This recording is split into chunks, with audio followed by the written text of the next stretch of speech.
Hi అండి, అందరికీ నమస్కారం. నేను మీ Venugopal Reddy from Josh innovations private limited, Josh institute of foreign languages, ఎడ్యున్ అండ్ కెరీర్ గైడెన్స్ సంయుక్తంగా విద్యార్థులకు అవసరమైనటువంటి అనేక వీడియోస్ రూపొందిస్తూ ఉన్నాం.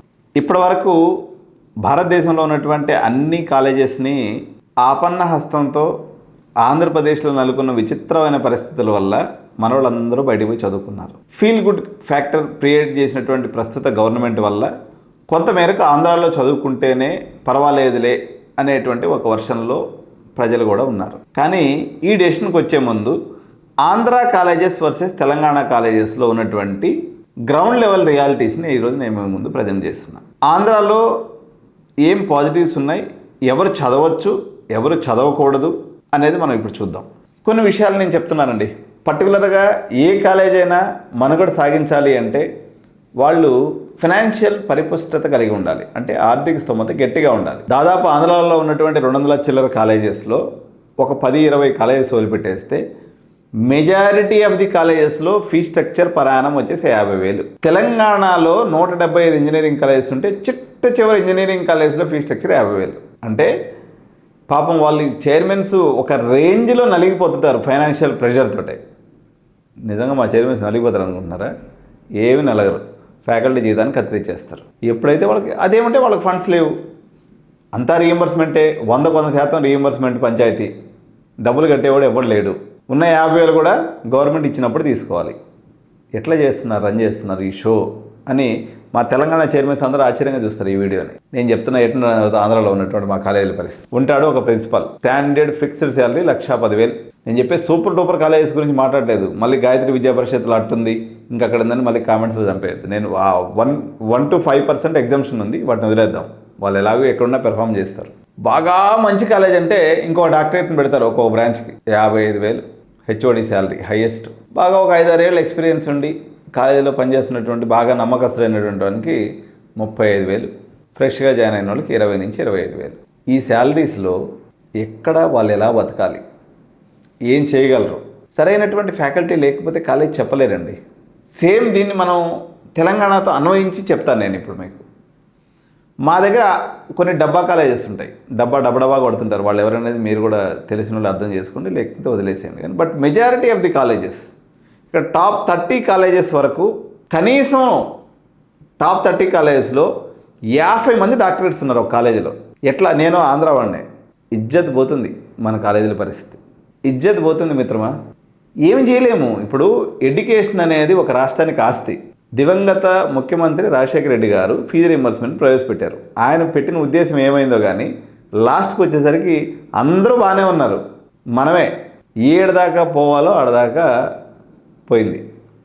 ఆంధ్రాలో ఒక 20% వరకు డబ్బులకి ఇబ్బంది లేదు, కానీ వాళ్ళు కూడా ఇప్పుడు బయటకు పంపించలేని పరిస్థితి. మరి ఎందుకు కారణం వల్ల వాళ్ళు కూడా గమ్ముగా ఉన్నారు. నేను ఆంధ్రా నుంచి ఎందుకు బయటికి పోవాలి, బయటికి పోవాలంటే మీరు ఏం చేస్తున్నారు? ఏకంగా ఎగిరిపోయేసి మధ్యప్రదేశ్లో డెహ్రాడూన్కి జంప్ అయిపోతున్నారు. అట కాదు.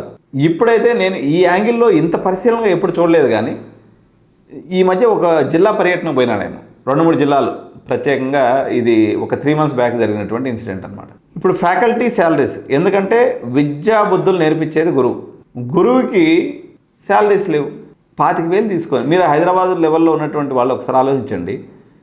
25,000 రూపాయలు జీతం తీసుకొని ఆయన ఏం పాఠం చెప్పాలా? ఘోరమైనటువంటి పరిస్థితి. 2026-25 ప్లేస్మెంట్ స్టాటిస్టిక్స్ కొన్ని జిల్లాలను ప్రత్యేకంగా చూశాను. నెల్లూరు జిల్లాలను పరిశీలించాను. మా పక్కన ఉన్నటువంటి ఒంగోలు జిల్లా, పాత ప్రకాశం జిల్లా అనుకోండి, లేకపోతే ఒంగోలు జిల్లాను పరిశీలించాను. ఈ 2 జిల్లాలు, దాని తర్వాత వచ్చేసి మరో జిల్లా కర్నూలు జిల్లాను కూడా నేను చూసిన. ఈ 3 జిల్లాలు చూసిన తర్వాత నాకు అర్థమైంది ఏంటంటే, ఒక జిల్లా మొత్తం మీద మా నెల్లూరు జిల్లాకు సంబంధించి కానీ తీసుకున్నప్పుడు NBKR ఇంజనీరింగ్ కాలేజ్ కొంచెం అక్కడ మంచి కాలేజ్, అదేవిధంగా నారాయణ ఇంజనీరింగ్ కాలేజ్ అని ఇది కూడా మంచి కాలేజ్. తర్వాత గీతాంజలి ఇంజనీరింగ్ కాలేజ్ అని కొంచెం మోడరేట్గా వాళ్ళు కూడా బాగానే పెర్ఫామ్ చేస్తూ ఉంటారు. తర్వాత గుంటూరు నారాయణ. ఈ కాలేజీలన్నీ పరిశీలిస్తే నాకు అర్థమైంది ఏంటంటే, ఇది మీరు నమ్మలేకపోవచ్చు. హైదరాబాద్లో ఎవరైతే ఉద్యోగాలు చేస్తున్నారో కనుక్కోండి, లేకపోతే హైదరాబాద్ ఇంజనీరింగ్ కాలేజ్ చెప్తున్నా. ఈ కంపారిజన్ తీసుకున్నట్టు కర్నూలులో కూడా ఒక 4-5 కాలేజీలు పరిశీలనగా చూసినా నేను. మొత్తం జిల్లాకు సంబంధించి ఒక జిల్లా మొత్తానికి 100 ప్లేస్మెంట్స్ కూడా కాలేదు. జిల్లా మొత్తానికి నేను చెప్పేది, ఒక కాలేజీకి కాదు, ఒక జిల్లా మొత్తానికి 100 ప్లేస్మెంట్స్ కూడా కానటువంటి పరిస్థితి. అంత దారుణంగానా? అట్లా ఉంటుందని నాకు కూడా తెలియదు. నేను కూడా ఫస్ట్ టైం నేను పిల్లలు ఫీడ్బ్యాక్ ఇస్తూ ఉంటారు కదా మాకు ఫోన్ చేసినప్పుడు, దాన్ని బేస్ చేసుకుని నేను ఎంక్వైరీ చేసిన. ఇప్పుడు ఆంధ్ర పాలకులు, ఆంధ్ర ప్రభుత్వం, ఆంధ్రాలో ఉన్నటువంటి మేధావి వర్గం భారతదేశంలో కాదు, ఏ ప్రాంతానికి పోయినా ఆంధ్రాకి సంబంధించినటువంటి మేధావుల యొక్క సంపత్తి కనిపించేది ఒకప్పుడు. ఈవెన్ తెలంగాణ ఉద్యమంలో కూడా ఈ ఆంధ్ర వాళ్ళకి తెలివితేటలు ఉంటాయి, అందువల్ల వీళ్ళు మనల్ని బతకనీరు ఎలగొట్టాలనేటువంటి ఆలోచన రావడానికి కూడా అదే కారణం. ఏమైపోయినాయి ఇప్పుడు మీ తెలివితేటలన్నీ? మన వ్యవస్థని మనమే కూలదోసుకుంటున్నాం కదా. 50,000 రూపాయలు పెట్టుకుంటాం. యాక్చువల్గా 2023 to 26 బ్లాక్ పీరియడ్లో మనకి ఇప్పుడు రివైజ్డ్ ఏఎఫ్ఆర్సీ వేయాలి. మరి ప్రభుత్వం ఇప్పటివరకు నిమ్మక నీరెత్తినట్టుగానే ఉంది దీని మీద. వ్యవస్థలు కుప్పగూలిపోతే, పర్టికులర్గా విద్యా వ్యవస్థ కుప్పగూలిపోతే, మనం మేధావి వర్గాన్ని మన రాష్ట్రంలో క్రియేట్ చేయలేకపోతే, ఆ రాష్ట్ర ముఖ్యమంత్రి చంద్రబాబు నాయుడు గారు కానీ, లేకపోతే ప్రస్తుత విద్యాశాఖ మంత్రి నారా లోకేష్ బాబు గారు కానీ, పర్టికులర్గా అధికారం ఆయన చేతిలో ఉంది, ప్లస్ ఆయన ఒక ముఖ్యమంత్రి తనయుడుగా ఉన్నారు కాబట్టి ఈ విషయాన్ని గట్టిగా ఆలోచించాలి. ఇప్పుడు ఇది కుల మతాల సమస్య కాదు, రెడ్డిస్కో చౌదరీస్కో మధ్య లేకపోతే ఇంకొక సమస్య కాదు. ఇది మన రాష్ట్రానికి సంబంధించినటువంటి సమస్య. ఈ రాష్ట్రంలో ఉన్నటువంటి విద్యా వ్యవస్థని సుధరాయించాల్సినటువంటి అవసరం, సెట్ చేయాల్సినటువంటి అవసరం విద్యాశాఖ మంత్రి మీద ఖచ్చితంగా ఉంది. పర్టికులర్గా టెక్నికల్ ఎడ్యుకేషన్లో మనం రెవల్యూషన్ చేద్దాం అనుకుంటున్నాం, క్వాంటమ్ వ్యాలీ పెడదాం అనుకుంటున్నాం, డ్రోన్ సిటీ పెడదాం అనుకుంటున్నాం, ఇవన్నీ బాగానే ఉన్నాయి. మరి మన 50,000 రూపాయలతో 25,000 రూపాయలు ఫ్యాకల్టీ చెప్తే ఎలా ఇది సాధ్యమవుతుంది మీరు చెప్పండి? మీరు డిసెక్షన్ పెట్టుకోండి. పర్టికులర్గా అధికారులు ఎవరైతే ఉంటారో, సెక్రటరీస్, హెచ్ఓడీస్, డిపార్ట్మెంట్ హెచ్ఓడీస్ అమరావతిలో ఎవరైతే కూర్చొని ఉంటారో, ఇది గ్రౌండ్ లెవెల్ నిజం కాదా? తెలంగాణలో టాప్ 30 కాలేజెస్లో 50 మంది డాక్టరేట్స్, 50 నుంచి 100 మంది డాక్టరేట్స్ ఉన్నారు. మన దగ్గర టాప్ 10 కాలేజెస్లో లేకపోతే టాప్ 30 కాలేజెస్లో తీసుకున్నప్పుడు పట్టుమని 15 మంది కూడా డాక్టరేట్స్ లేరు. మనం అంతా తెలుగు వాళ్ళమే, 2 రాష్ట్రాలు విడిపోయిన అన్నదమ్ములుగా. కానీ ఈ వ్యత్యాసం, మరి ఎంత వ్యత్యాసం ఉంటే మరి ఎట్లా? ఇప్పుడు ఎస్ఆర్ఎం, విట్టు, అమృత లాంటి విద్యా సంస్థలు వచ్చినాయి మనకి. 5 లక్షల రూపాయల సంవత్సరానికంటే జనాలు ఎగబడి చేస్తున్నారంటే, మనము ఇప్పుడు ఇది ప్రాంతాల మధ్య నేనేమి చిచ్చు పెట్టాలనే ప్రయత్నం చేయట్లేదు. కానీ 3 తమిళోళ్ళు వచ్చి పెట్టారు. అమటి వచ్చింది, ఎస్ఆర్ఎం వచ్చింది, విట్టు వచ్చింది. 3 తమిళోళ్ళు వచ్చి కట్టుకుంటే మనోళ్ళందరూ ఎగబడిపోయి గాయత్రి విద్యా పరిషత్ అని కూడా కాదనిపోయి, అనిల్ నీరుకొండని కాదనిపోయి, రఘు ఇంజనీరింగ్ కాలేజీని కాదనిపోయి, గుట్టవెల్లేరు ఇంజనీరింగ్ కాలేజీని కాదనిపోయి, పిబి సిద్ధార్థాన్ని కాదనిపోయి, ఆదిత్య యూనివర్సిటీని కాదనిపోయి, ఎస్విసి తిరుపతిని కాదనిపోయి 5 లక్షలు కట్టి మనం అక్కడ పోయి చదువుతున్నామంటే మనం అంత మాత్రం వ్యవస్థను బిల్డ్ చేయలేమా? అంటే అంత వెనుకబడతనంలో ఉన్నామా? మనం ఏమన్నా అనాగరికం అనేటువంటి మనుషులమా ఆంధ్ర ప్రజలుగా? ఇది నేను చైర్మన్స్ని విమర్శిస్తలేదు, ఫ్యాకల్టీని విమర్శిస్తలేదు. పాలసీలోనే మన దగ్గర లోపం ఉంది. తెలంగాణ ఏమైనా అద్భుతంగా ఉందంటే లేదు. తెలంగాణ మన తమ్ముడు, ఓకే, అన్నకన్నా తమ్ముడు బాగున్నాడని చెప్తున్నా ప్రస్తుతానికి ఉన్న పరిస్థితుల్లో. తెలంగాణలో విద్య మరి అంత ఘోరమైనటువంటి సిచ్యువేషన్లోకి ఏం పోలేదు, పర్వాలేదు, కొంచెం ఎంత ఉంది. తెలంగాణ వర్సెస్ మళ్ళీ బెంగళూరు తీసుకుంటే తెలంగాణ చాలా వెనకబడుతనం ఉంది. కనీసం ఇప్పుడు మనం డ్రోన్ టెక్నాలజీ గురించి మాట్లాడుతున్నాం, ఎలక్ట్రిక్ వెహికల్స్ గురించి మాట్లాడుతున్నాం, క్వాంటమ్ గురించి మాట్లాడుతున్నాం. ఏదైనా ఒక కాలేజీలో ఒక కోర్సు అని పెట్టినరా? కొత్త కోర్సులు నిమ్మకి నీరెత్తున్నటువంటి higher education council, commissioner of technical education, Andhra Pradesh విద్యాశాఖ వీళ్ళందరూ కూడా పరిశీలన చేసి ఈ విషయాన్ని సీరియస్గా తీసుకోకపోతే దాదాపు అన్ని రాష్ట్రాల్లో వీళ్ళు మేధావులు రాని పేరు తెచ్చుకున్నటువంటి ఆంధ్ర సరైనటువంటి ఫీడింగ్ లేదు. ఫీడింగ్ లేకపోతే సరైనటువంటి ఫీడింగ్ అంటే ఏంది? సరైనటువంటి నాలెడ్జ్ని మనం ఇంజెక్షన్ చేయకపోతే మొత్తం వ్యవస్థ కుప్పగొలిగిపోక ఏమవుతుంది చెప్పండి? సరే, ఇప్పుడు మామూలుగా ఇప్పుడు దాకా ఈ విషయాన్ని అర్థం చేసుకునేసి ప్రజలు బయట రాష్ట్రాలకు పోతూ ఉన్నారు. తమిళనాడుకు పోవడం ఆగిపోయారు. ఎందుకు? స్వాభిమానం మనకు కూడా వచ్చింది. మన వాళ్ళకి చాలా స్వాభిమానం ఎక్కువ ఉంటుంది. స్వాభిమానం వచ్చిన బాగిపోయింది. సరే, ఇప్పుడు ఏం మార్పు జరిగింది ఆంధ్రాలో ఏమన్నా స్పెషల్గా ఏమన్నా ఇప్పుడు మార్పులు జరిగినాయి? ఏం జరగలే. మీరు ఆలోచన చేయండి. డబ్బు లేనటువంటి వాళ్ళు, ఆర్థికంగా ఇబ్బంది ఉన్నటువంటి వాళ్ళు ఫుల్ రీయింబర్స్మెంట్ ఉంది కాబట్టి ఇక కష్టమో నష్టమో చదువుకోండి. ఆప్షన్ ఉంటే మాత్రం డెఫినెట్గా అభిమానంతో, ఇప్పుడు అభిమానం అంటే ఏంది? మనం బయట ప్రాంతాలకు పోవాలి. ఒకప్పుడు సరార్దర్ కాటను ఆ రోజు గోదావరి జిల్లాల్లో ఆనకట్ట కట్టిస్తే అక్కడి నుంచి పోయినటువంటి మొదటి తరం వాళ్ళు అమెరికాని శాసించే స్థాయికి తెలుగువాళ్ళు. దాని తర్వాత మిగిలిన జిల్లాల వాళ్ళు, కృష్ణా జిల్లా వాళ్ళందరూ తర్వాత వచ్చారు, గుంటూరు జిల్లా వాళ్ళు తర్వాత వచ్చారు, తర్వాత కాలంలో రాయలసీమ వాళ్ళు పోయినారు తప్ప బయట ప్రాంతాలకు వెళ్ళి చదువుకోవడం అనేది మన రాష్ట్రానికి ద్రోహం చేసినట్టు కాదు.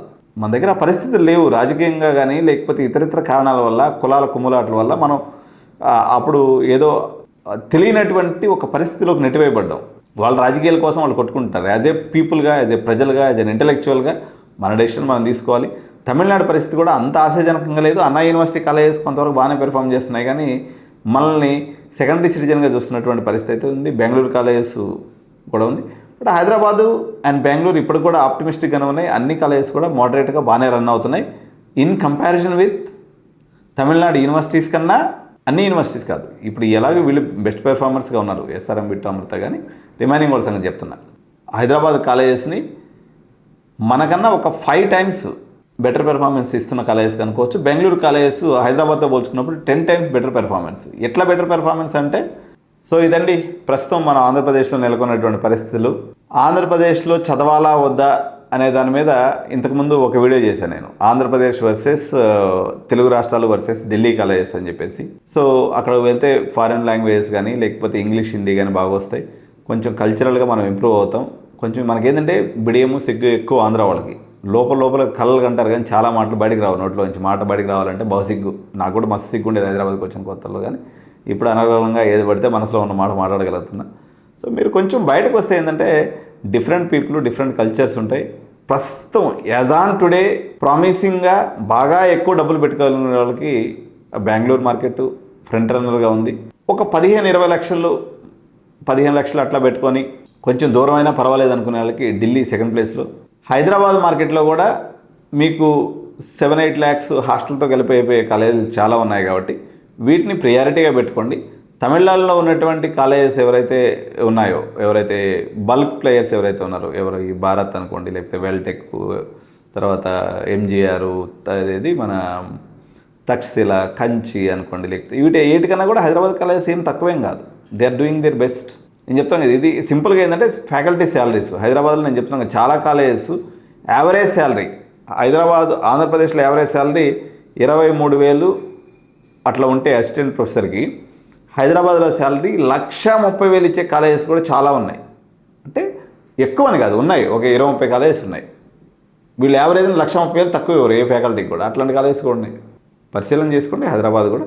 కానీ మళ్ళీ తెలుగు రాష్ట్రాలు ఎందుకు లేని బోరు కొడితే ఢిల్లీ ఒక ఆప్షన్ ఉంది, డబ్బులు బాగా ఎక్కువ పెట్టుకోవాలి, బెంగళూరు ఒక ఆప్షన్ ఉంది, లాస్ట్ ఆప్షన్ కింద తమిళనాడు కూడా ఓకేగా నడుస్తుంది. ఇది ప్రజెంట్ ఆంధ్రప్రదేశ్లో నెలకొన్న పరిస్థితి.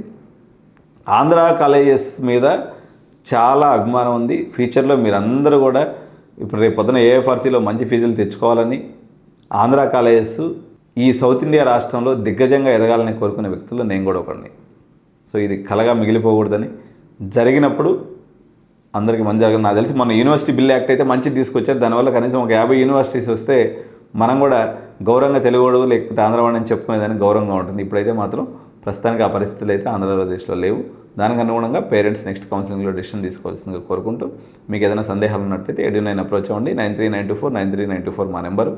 So for admission assistance and for any kind of help, Edu9 is in the front place to help all the students and parents community. Thank you so much. Jai Hind, Jai Bharat.